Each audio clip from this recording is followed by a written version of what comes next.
when people think about Sophocles, one of the big questions they ask about Sophocles and about Greek tragedy in particular is, what do we do with the chorus? How do we think about the tragic chorus?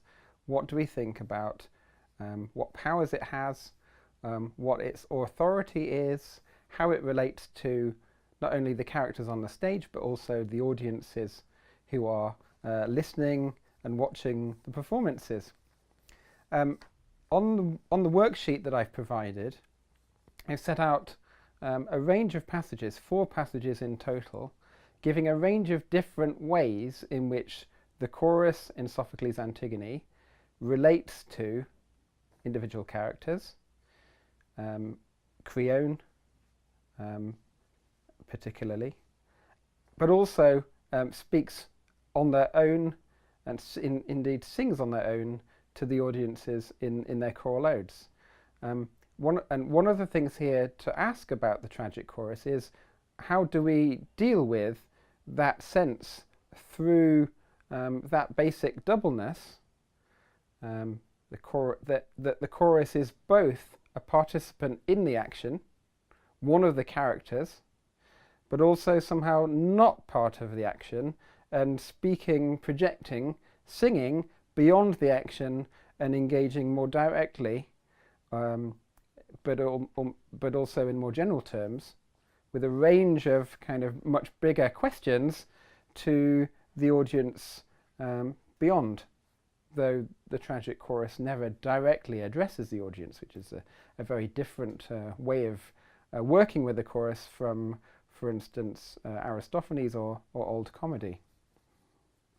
So the question I provided on the worksheet, and the worksheet here, is, what powers does the chorus have? The immediate response to that question would perhaps be confusion. How do we deal with that basic question about what the tragic chorus does? How do we make sense of that complexity? It's part of addressing the very fabric of Sophocles. How do we get beyond the idea that the chorus's role is incoherent, that it seems to be saying lots of different things throughout the course of the play that might not make sense when kind of brought together?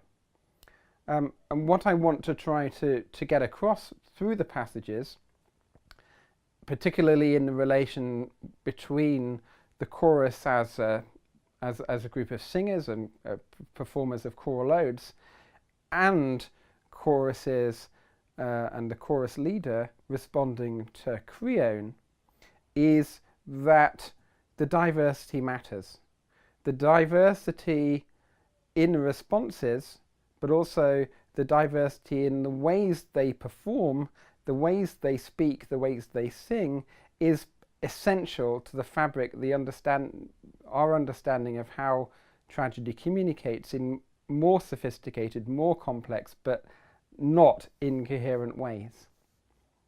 So, when Creon and the chorus are speaking to one another, the relationship between the chorus leader and Creon changes throughout the course of the play.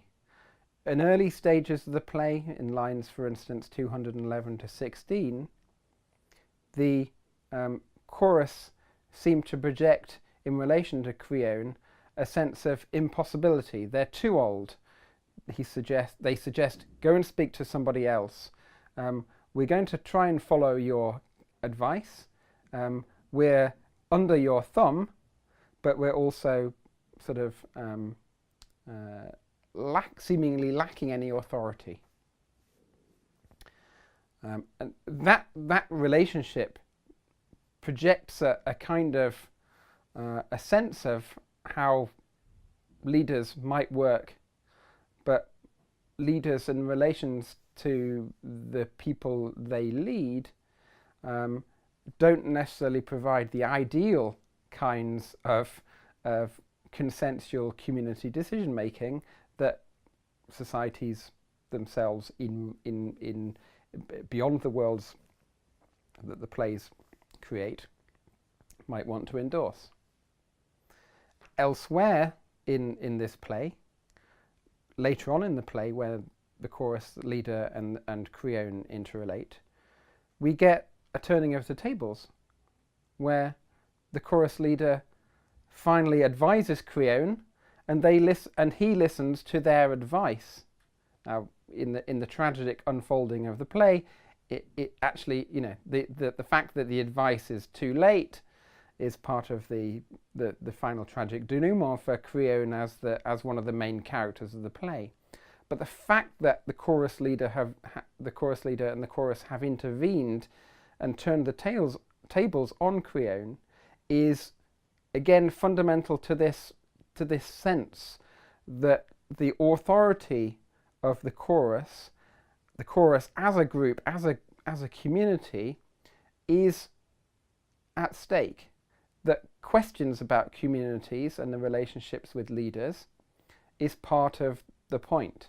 Whether the rhetoric of choruses as either authoritative or weak, or lacking in strength, or too old, or too young, or the wrong gender, or whatever it is, whether that is projected as what's important, what fundamentally matters is that rhetorical range of reactions in relation to questions about communities is fundamental to what choruses are doing in tragedy specifically. In relation, when we relate that sense of questioning about communities in terms of the chorus's relations as a character to other characters in the play, to the broader question of choruses as singers of odes, then the broader point about tragic choruses' authority comes out even more clearly. When we have in the Antigone the Ode to Man, lines 355 following, and speech and thought quick as the wind, and the mood and mind for law that rules the city, all these he has taught himself, man in his most kind of perplexing, troubling, but also astonishing nature. The very fact that a tragic chorus is given the authority to speak these kinds of home truths to people in the audiences of drama throughout time is what makes tragic choruses matter. So what powers does the chorus have? Choruses powers to influence and shape your own thinking about the nature of the rhetoric, the song, the content that they project, but also their fundamental modelling of what it is to be, what it might be, the prospects for successful communities, what successful community interactions might mean, might amount to, might be.